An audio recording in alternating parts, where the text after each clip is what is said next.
Hi, hello, this is Mom Joy. Welcome to my classroom tutorial. For today, we're gonna make the basic flower icing, where you can see in this video the basic steps on how to make flower icing for the beginners.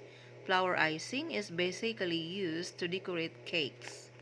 To start with, we only need to prepare the necessary ingredients. A 1 piece of egg. Only egg white is being used for making this flour icing. Confectioner sugar must be sifted for assuring the good finer texture. We also have these materials, a plenty of toothpick and a small bowl where to mix our ingredients, styrofoam for we let stand our finished product, and we have also the 2 pieces of pastry tips of different shapes for shaping the pollen and the petals of the flower icing.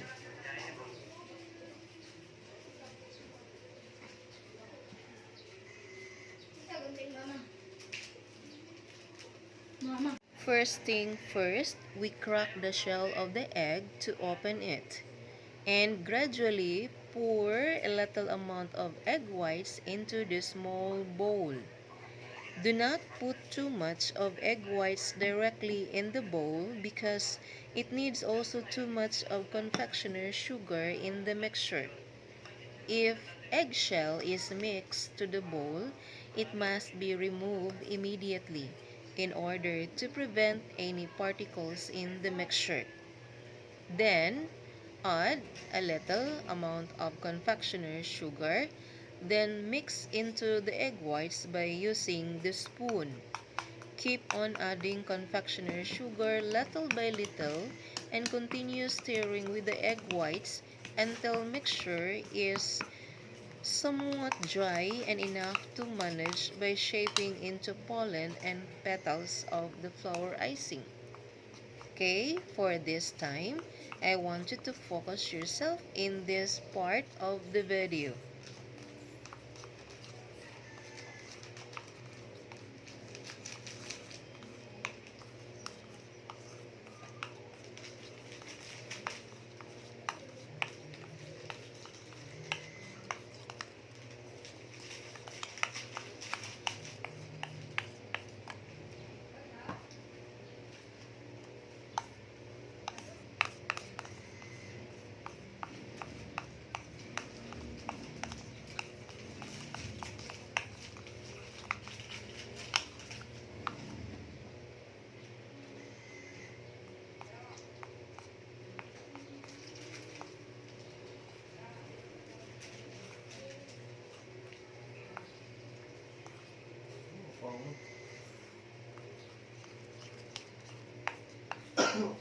Nabaw na sad?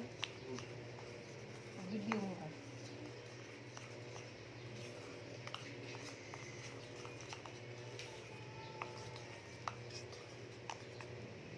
Oh, no, video. Ha? Oh, may video. Baw na.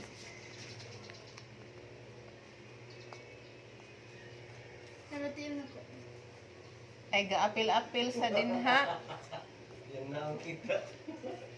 Tawagin naman. Patong lang ito mo.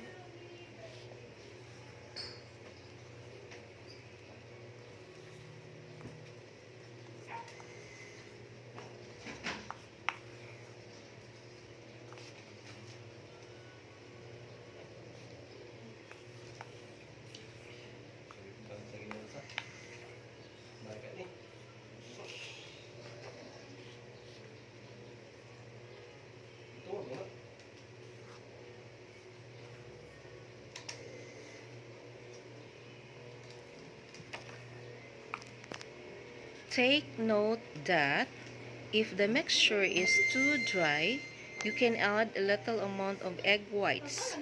And if it is still too soft, add confectioner sugar, and you can do it vice versa. Ito kayo, tulog pa.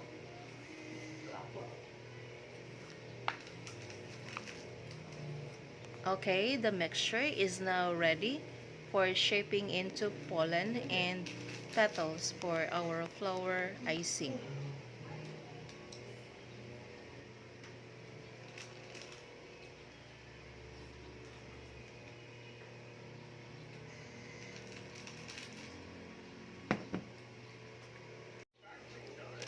Next step is to prepare the pastry bag. Cut the end part of the pastry bag, then insert the star-shaped pastry tip ready for the icing mixture.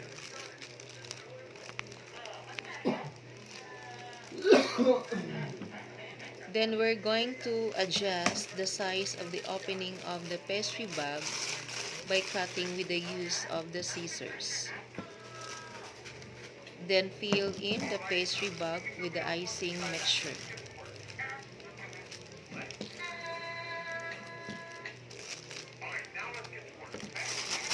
And find it well that the mixture in the pastry bag is tightly closed.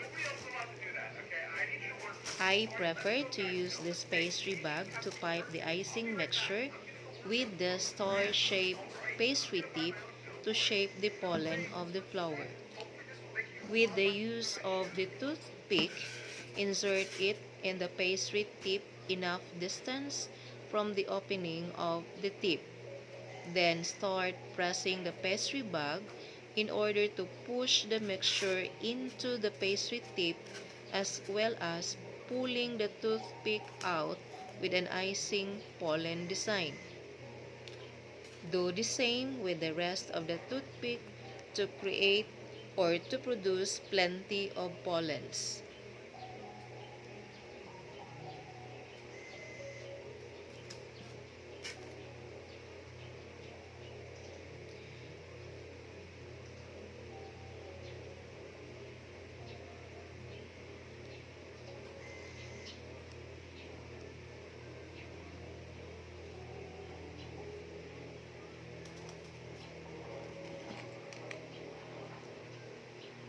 Arrange the finished products into the styrofoam. Then after all, pollens made are exposed under the heat of the sun for 2 to 3 hours to dry it up and ready for attaching the petals.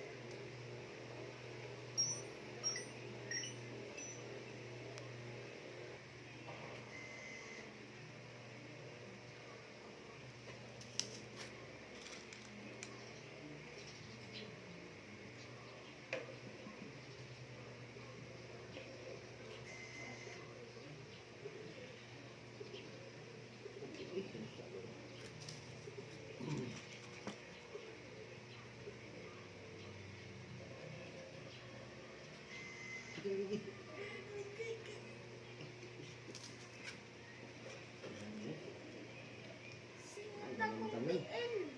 Tunggu yung TM niya. Ito hangin pre. Lagyan mo. Tingnan ko muna.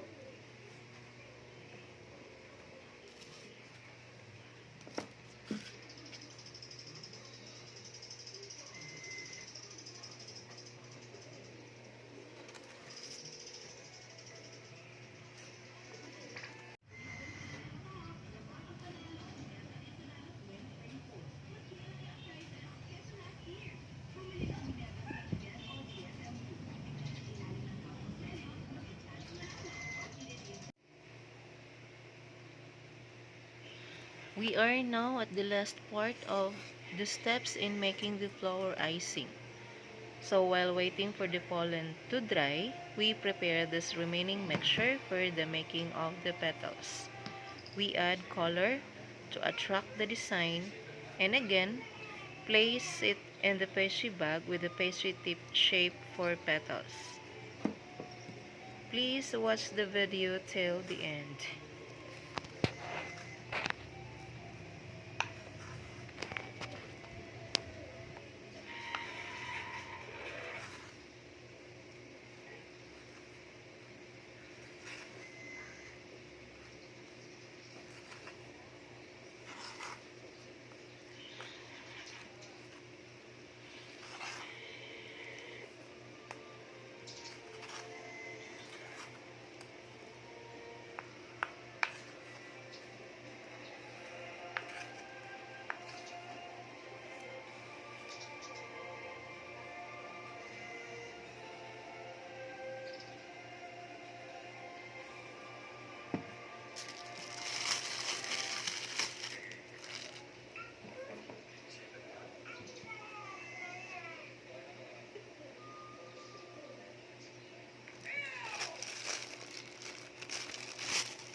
tingog ba? Ang patulan to ba? Nakakuha na yung tingog diri kapil.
These are now our finished products, our flower icing.